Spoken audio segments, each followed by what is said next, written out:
I went on the internet this week, Oh, God. and I found this. It is just pure pornography. Yeah. I also found this. Look at it. It's Phil, look at it.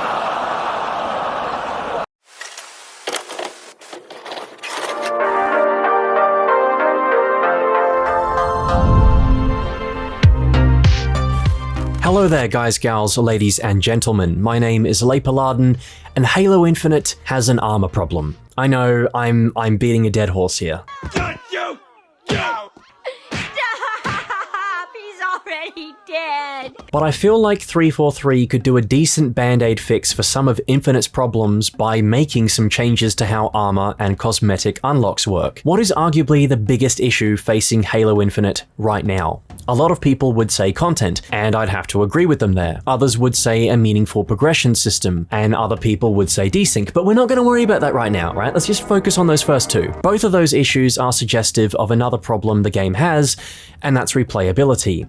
Halo Infinite, frankly, is not a very replayable game. And I'm not just talking about the multiplayer here, but the campaign as well. It's the first Halo game, aside from Halo 5, where I haven't felt the need to go back and replay the campaign since my first couple of playthroughs, which, to be fair, is also because of there being no campaign mission replay in co-op, but I think there's a larger and more fundamental issue than this, and that is a lack of reward.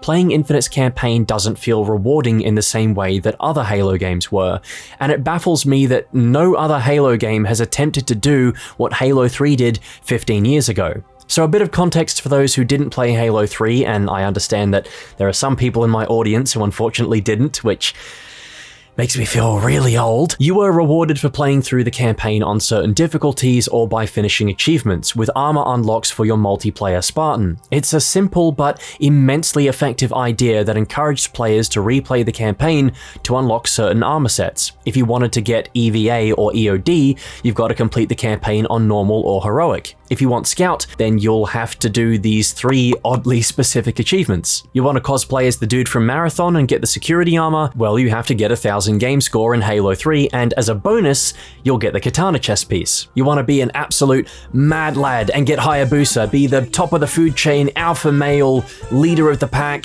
Well, you got to collect all the skulls in campaign. You're going for Recon. Hey, look, good luck to you, lad. Those Vidmaster challenges aren't going to do themselves. These armor sets were good incentives to replay Halo 3's campaign and go on the hunt for achievements. They were a good excuse to get your mates on and play campaign co-op and attempt to complete those Vidmaster challenges for Recon, for example. And they created a smaller sub-community of players that hunted for achievements in Halo games. I think Halo 3 really set the precedence for games going forward and was the first game on Xbox to really encourage players to go for achievements. There was more to it than just a funny noise, a couple of words popping up on your screen for a few seconds, and then your game score number getting higher. Ooh. These were solid, tangible rewards for playing the game and reflected the commitment that people had or their level of skill, as tangible as a virtual set of armor can be in a video game. There was an element of psychological warfare involved in those matchmaking lobbies too. If you saw someone with Recon, then yeah, they were probably cracked out of their minds. Subsequent Halo games had an emphasis on the grind, going up levels, getting credits to buy armor sets, yada yada yada, but none of them felt as rewarding as Halo 3's. Helioscrill is also an example I'd point to. That was originally unlocked in Halo 5 by completing all the MCC campaigns on Legendary, but even that wasn't sacred as 343 added it into the loot box pool. They just know how to ruin a good thing, don't they? Going back to the point I made earlier, one of the biggest issues facing Infinite right now, replayability. How do you encourage people to pick up your game and play it again? Rewards. Halo Infinite frequently sees a spike, a very minor one at that, albeit still technically a spike, in population whenever 343 launch an in-game event. Whether it's a fracture like Tenrai, Entrenched, or something like Alpha Pack, people are keen to get playing to unlock those armor sets and dump hours into the game in order to do so. There are plenty of issues with the multiplayer events that I won't get into for the sake of time and going on a 3-hour-long rant, but with the release of campaign co-op around the corner, you see what I'm getting at? Okay, I'll spell it out for you. 2 birds, 1 stone. Why don't we give some love to Infinite's campaign, give people a reason to replay it, and do that by tying in some cosmetic unlocks by completing achievements in campaign, or adding entirely new achievements to the game with the arrival of co-op. It's happened before. Bungie added new achievements to Halo 3 with the arrival of the DLC map packs, and honestly, how hard can it be? Listing a few achievement ideas right off the top of my head, no prior thought put into this. Complete Infinite's campaign with 4 players in co-op. Let's say that gives you a 117 emblem to wear on your chest and a Master Chief colored armor coating. Complete Infinite's campaign 4-player co-op on Legendary. That could bag you Chief's Mark 6 Gen 3 armor to use in multiplayer. Complete Infinite's campaign 4-player co-op on Lasso, and that could give you a Giga Chad AI. I don't know, I'm not the 343 player engagement team. Or actually, how about the weapon or Cortana as an AI in multiplayer? That's such an easy thing to do, and it's something people have been asking for since the whole AI thing was announced. Or do Vidmaster 2.0, set out a series of achievements for players to do in campaign co-op to unlock a special set of armor, like Halo 3's Recon, and I can guarantee you the dedicated folks will come back to the game and it'll stir up plenty of good press. But you really have to make it worth the challenge and the time investment too, because currently for completing Lasso on Infinite, you get what exactly? An achievement worth 100 game score that might as well be called Broken Keyboard, because that's what you're going to feel like doing once you're done. If you'd allow me to take a quick huff of oh, goddamn, that hits different. A quick huff of hopium here. This new co-op campaign update can freshen up the game, even if just for a little while, and give the people who love hunting for achievements something to do. It would give those fans of Halo's campaign something to replay the game for. And as for everyone else who wouldn't want to try and get some cool new cosmetics by playing Halo with their mates, or if you don't have friends, get talking on the community forums and see if you can partner up with some new people who are looking to do the same thing. That's how we did it back in my day for the Vidmaster challenges. But later learning that would mean 343 have to take time away from developing other features to make new cosmetics for the game. Yeah, and how long does it take to make a new armor coating? How long does it take to just port Chief's armor into the multiplayer as a reward for players? I'm not suggesting that 343 do all that much. And need I remind you, there are quite a few armor sets just sitting in the game files that are completely done and haven't been released yet. There's a lot of Mark V armor core stuff like the Mark V helmet, JFO, CQC, CQB, the security shoulders, and Emil's massive fuck-off knife, the commando shoulders, 2 stances, and all the unreleased stuff like... Oh no! That's... Oh wow!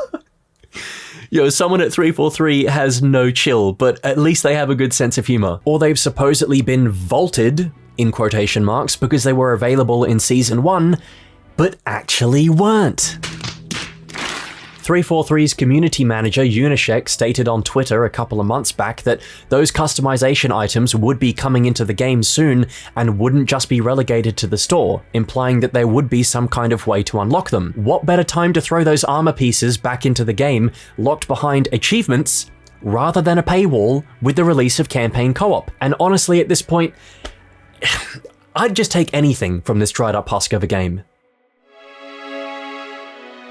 So, 343, what have we learnt? If you want people to replay the game, and especially the campaign, which you obviously put a lot of time and effort into, give them some incentives to do so. Mjolnir lockers were a nice way to encourage map exploration, though their rewards... they were kind of awful. No new armor pieces or anything, just some random coatings and emblems. What do I have to show in-game for my troubles completing Infinite's campaign on Legendary or 100%ing the game? Nothing. I'm not going to go around flexing my achievements to people in a matchmaking lobby. What I am going to flex is the sick as fuck set of armor that I got from it, that my enemies can see in-game as I crush their very will to live, and they cower in terror at the mere sight of my glorious drip that I worked so hard to get.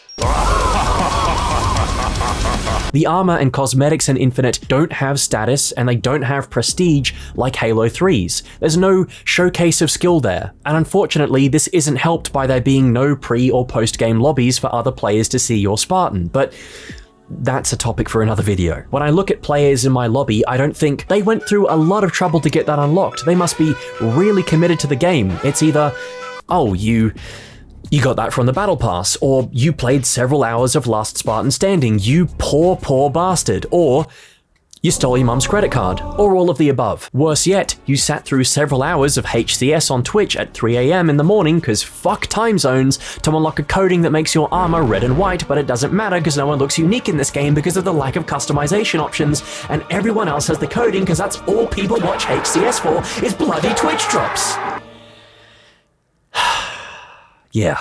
I need a new hobby. Halo does customization better than any other game in my opinion.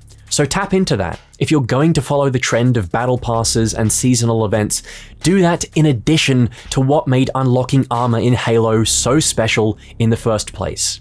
Don't get rid of it. What type of rewards would you like to see added to Halo Infinite? Or what set of armor would you most like to see return to the game? Drop it down in the comment section below. If you'd also be so kind as to like the video, that'd be great, as it helps to bump it up in the algorithm.